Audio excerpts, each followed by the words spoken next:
कितना आसान है ये कहना कि जो होता है अच्छे के लिए होता है।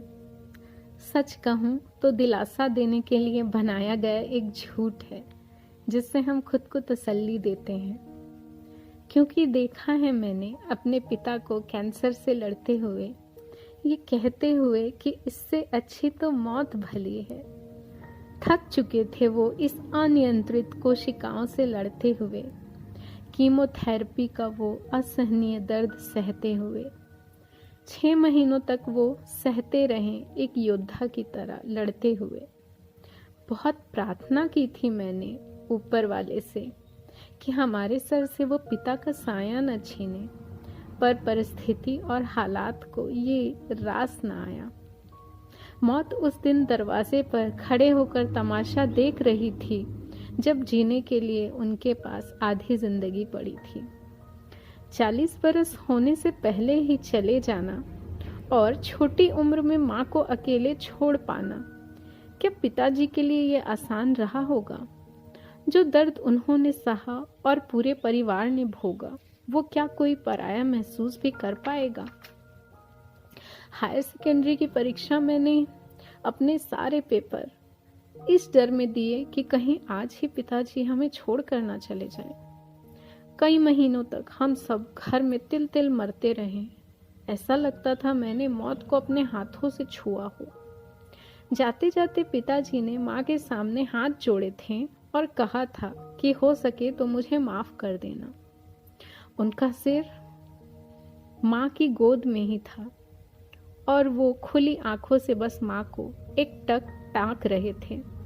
बहुत रोई थी माँ। समझ नहीं आता था कि क्या कोई दिलासा उनके जीवन भर के मातम को कम कर पाएगा।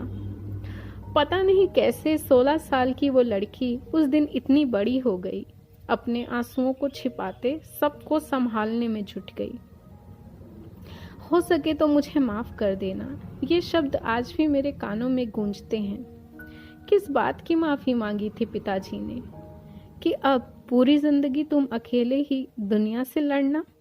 दुनिया के ताने, लोगों की गंदी निगाहों का सामना और 5 बच्चों का बोझ अकेले ही ढोना। एक औरत कितनी सहनशील हो सकती है, ये माँ को देखकर समझ में आता है। कितनी निश्चल, कितनी कोमल, जो मांगती नहीं कभी कुछ भी, जो बस घर चला लेती थी धैर्य और साहस से। वो झेल लेती थी हर दर्द को। उस माँ को मैंने छुप छुप के रोते भी देखा है। माँ कहती है मुझसे कि तुम अपने पिता के ऊपर गई हो। मैंने भी उस दिन ये मान लिया जिस दिन मेरे सर के सफेद बालों ने आनुवांशिकता का प्रमाण दिया। आखिर हर चीज मुझे उनसे ही तो मिली है। चेहरा, नाक नक्श, रंग रूप, सब कुछ। तो ध्यान रहे, अगर किसी ने मुझे कुरूप कहा है तो इसे मैं अपने पिता का निरादर मानूंगी। उनकी सारी कलाएं मुझ में भी हस्तांतरित हुई। रंगमंच पर निडरता मुझे उनसे ही मिली। पिताजी की सुरीली आवाज का जादू आज भी मेरे कानों में गूंजा करती है। मेरी आवाज का ये दर्द शायद उनसे ही तो आया है। गुस्सा भी तो मेरा उनके जैसा ही है और प्यार भी तो मैं उनसा ही बरसाती हूँ। बोर्ड परीक्षा में मेरे कितने नंबर आए ये देखने के लिए, डांटने के लिए पिताजी नहीं थे। मैं तो डॉक्टर बनना चाहती थी ना, पर हालात और सर पर बाप दोनों ही नहीं थे। वो दीदी थी जिसने मेरा कॉलेज में एडमिशन करवाया था और कहा था मुझसे कि अब उंगली पकड़कर कोई राह दिखाने कहाँ आएगा। बहुत रोई थी मैं अपने बैचलर और मास्टर्स की डिग्री लेते हुए, अपनी सहेलियों को उनके पिता के साथ खुश होते हुए।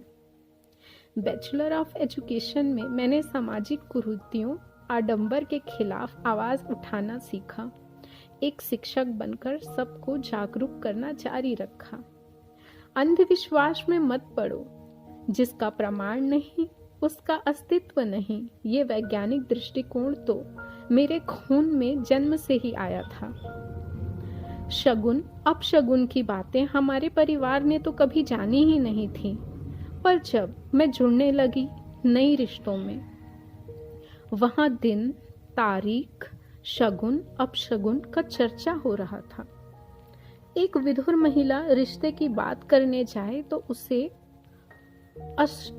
अपशगुन माना जाता है, पर विधुर पुरुष पर यह लागू नहीं होता। कन्यादान अकेली औरत नहीं कर सकती, ये बताया गया मुझे। क्यों और किसने बनाया था ये नियम?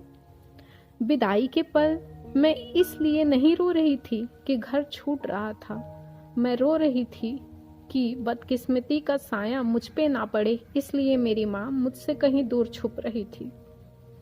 उस पल पिताजी की कमी बहुत खली थी मुझे, क्योंकि वो नहीं थे ये कहने के लिए कि आज से तुम पराई नहीं हुई। कोई भी तकलीफ हो तो बेटी तुम्हारा पिता अभी जिंदा है। बहुत रोई थी मैं अपने अंतर मन में, वो पीड़ा असहनीय थी और रहेगी जब आवाज नहीं उठा पाई मैं गलत के आगे। जिसने मुझे जन्म दिया, पाला पोसा, बड़ा किया, क्या उस माँ की परछाई एक बेटी के लिए बदकिस्मती ला सकती है? अरे ये वही माँ है जो खुद खाने से पहले हर निवाला मुझे खिलाती है, और जो मैं बीमार पड़ जाऊं तो उसकी रातों की नींद, भूख प्यास सब कुछ गायब हो जाती है। मैं अगर रो दूं तो खून के आंसू वो रोती है। पिताजी कहते थे कि इस समाज को हम सब ने मिलकर बनाया है, पर जब सर पर पिता का साया ना हो तो यही समाज नोच खाने को गिद्ध सा नजरे गड़ाया है। धिक्कारती हूँ मैं ऐसे पशु समान समाज को, जहाँ पिता की मृत्यु के बाद महिला का उसके अधिकारों से वंचित कर दिया जाता है और कष्ट पहुंचाया जाता है। काश आज पिताजी साथ होते और कहते कि मैं हूं, और किसी में इतना साहस नहीं कि तुम्हें और तुम्हारी माँ की आंखों में आंसू ला पाए। पर अफसोस वो नहीं है, और हमारी आंखें आज भी नम की नम है कि अफसोस वो आज नहीं है।